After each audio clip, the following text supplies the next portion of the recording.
En fin. Bueno, en otro orden de cuestiones de lo que está ocurriendo, les quiero decir que crece el volumen de las manifestaciones en Irán.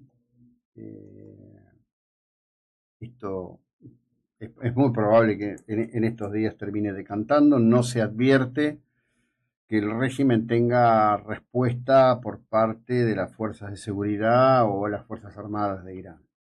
Bueno, está en línea Luis Di Stéfano, docente, director de escuela, profesor, exsecretario de Educación de la Comuna de General Pueyrredón. Luis, buen día, ¿cómo estás?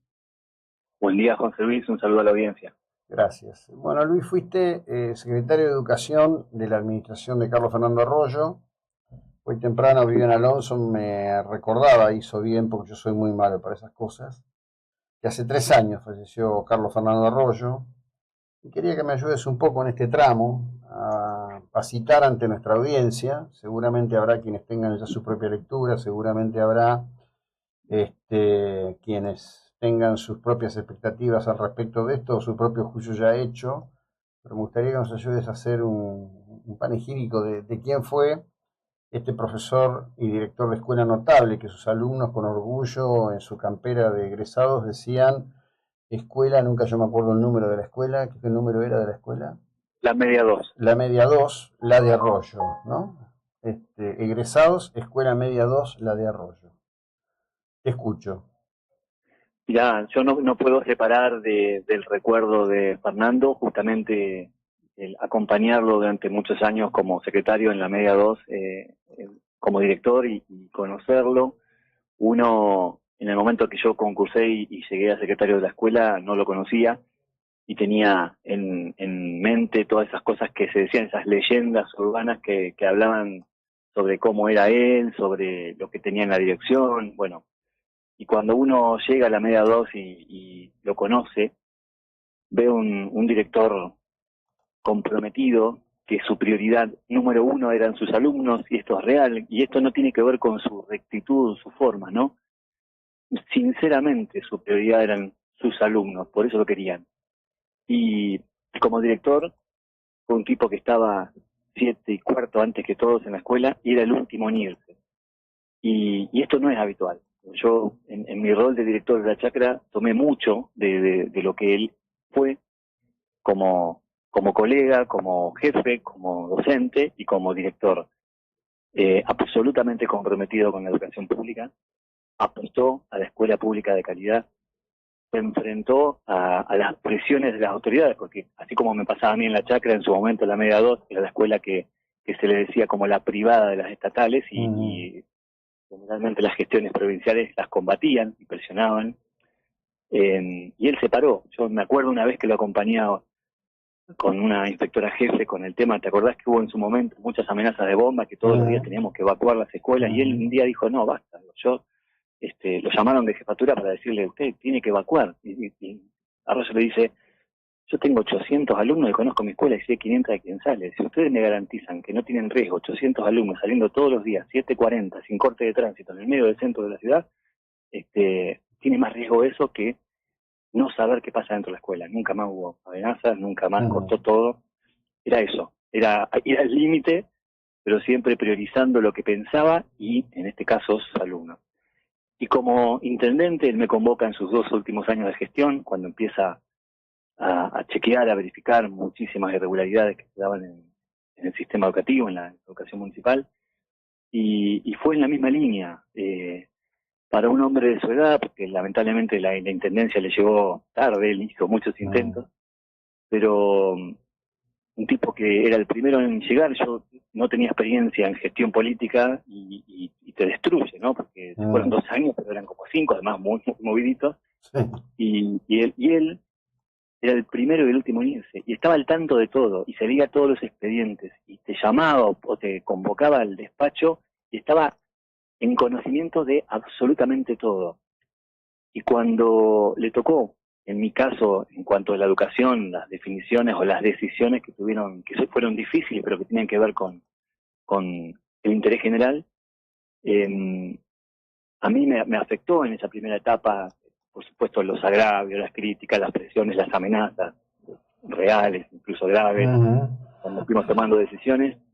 él un día me convoca al despacho y me dice, mira Luisa, nosotros o a mí me votó la ciudad de Mar del Plata para cuidarlos y no podemos pensar no podemos poner, por más que nos afecte el interés particular de algunos sectores por sobre el general. Y la verdad que fueron palabras que también me definieron como persona, como funcionario. Él tomó decisiones que nadie se animó a tomar, fue contra todos o muchos kioscos. La verdad que pagó un costo político enorme por las decisiones que tomó. Incluso a veces entre bambalinas, como me pasó un día que nos citaron al Consejo Deliberante y los concejales de otros partidos nos decían, o me decían, y está bien, el tema del código era una decisión que había que tomar porque hay que pensar en la educación en general, no solamente después en el recinto pasa cualquier cosa, nadie escucha nada. Y no tuvo el reconocimiento ni de la clase política y, bueno, por motivos que conocemos, tampoco de la gente, ¿no? Se fue haciendo lo que hubo que hacer. En lo personal, lo que no le puedo perdonar a Montenegro es que, habiendo pagado el costo político a Arroyo y muchos de los que estuvimos con él, devolvió muchos kioscos, no hablo del código, hablo de muchos negocios, muchos kioscos que Arroyo tomó las decisiones de cortarlos, y eso es imperdonable, porque uno tiene que pensar, como decía Arroyo, en el interés general y en serio, y en la ciudad. En esos 2 años que me tocó estar en la gestión municipal, se hicieron sin duda 10 veces más obras de lo que se han hecho en 6 años en esta etapa. Y uno analiza el informe de gestión de todo lo que se hizo y es increíble. Cuando pudo ordenar económicamente el municipio, ¿no? Cuando pudo independizarse de las presiones de la gobernadora y pudo manejarse libremente, se hizo sin duda mucho más de lo que hoy el marketing dice que se hace.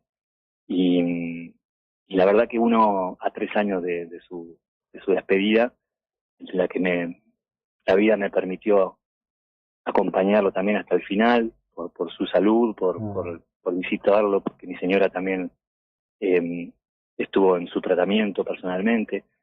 La verdad que uno sigue lamentando que el común de la gente, salvo cuando uno puede contar en un asado, en una comida, las realidades de la ciudad y la oscuridad de la ciudad, no ha tenido todavía el reconocimiento ni de la política ni del común de la gente. Bueno, yo creo que hay un común de la gente que sí, y después hay un universo que, bueno, por las razones que fueren, surfea alrededor de lo que ocurre y se queda con un recorte de lo que le dicen que ocurre. Por eso siempre siento la responsabilidad, por lo menos ante esta audiencia y ante aquellos que de alguna manera a través de las redes están conectados con esta propuesta de plantearlo una y otra vez, porque, bueno, no hay otra. Supongo que alguna vez ocurrirá o quizás no ocurra nunca, qué sé yo, no se sabe eso, pero hay por lo menos de mi parte, una responsabilidad objetiva en plantearlo. Por eso te pedí tu concurso, para poder hacer este segmento, que es un homenaje a su memoria, sin ninguna duda, que todos los que pasaron por allí lo saben perfectamente, que por supuesto había cuestiones que se manejaron mal, por supuesto que hubo errores. Por supuesto. Nunca hay que dejar de decir que recibió una comuna explotada, vaciada por el ex intendente Pulti. Lamentablemente él quiso trabajar a libro cerrado, lamentablemente. Lamentablemente cuando se convenció, puedo decir, lo convencí de hacer la auditoría de asfaltos, después se lo negociaron por la espalda, pero la dignidad y el valor de Arroyo fueron inestimables y además, sí, los últimos 2 años, una vez que llegó Mourel y se ordenó económicamente, se demostró que Mar del Plata se puede manejar con recursos propios, que se puede administrar y que se puede hacer. Pero bueno, tuvimos todo en contra y sin embargo se gestionó. Uno de los miembros de mi equipo decía, si pudimos gestionar con todo en contra y sacar cosas en educación municipal, la verdad que nos llena de orgullo y tuvo, por lo menos en el tiempo que me tocó, compartir un gabinete con mucha gente muy potable, muy respetuosa, que también dio todo, que por supuesto después se desilusionaron, creo, en muchos casos, los que no teníamos experiencia de la política, de lo que pasa en esta ciudad. Pero incluso por ahí no con buenos vínculos entre sí o con diferencias que son, por supuesto, lógicas, pero secretarios como Gustavo Blanco y su equipo, Alejandro Vicente, Hernán Mourel en Hacienda. La verdad que, digo, no quiero olvidarme ninguno, pero te nombro, digo, que aún en diferencias, o proveniendo de diferentes sectores políticos, pusieron todo y priorizaron el respeto a Fernando. Y cada vez que hoy nos vemos, surge esas anécdotas, esas experiencias de lo que era él como persona, como funcionario y como intendente. Sinceramente, hasta el último de sus días, priorizó al marplatense, priorizó a su ciudad y se fue honesto, y se fue siempre pensando que hizo lo correcto y en muchos casos, más allá de los errores, sin duda que lo hizo. Claro. Te agradezco enormemente, un abrazo, gran 2026, muy amable. Igualmente para vos y para todo tu equipo. Un saludo a la audiencia. Bueno, a quien escucharon es a quien fue justamente y tuvo la responsabilidad, y estoy seguro que lo considera un honor de haber sido quien llevó adelante una saga en la Secretaría de Educación a la que se resistió la mafia municipal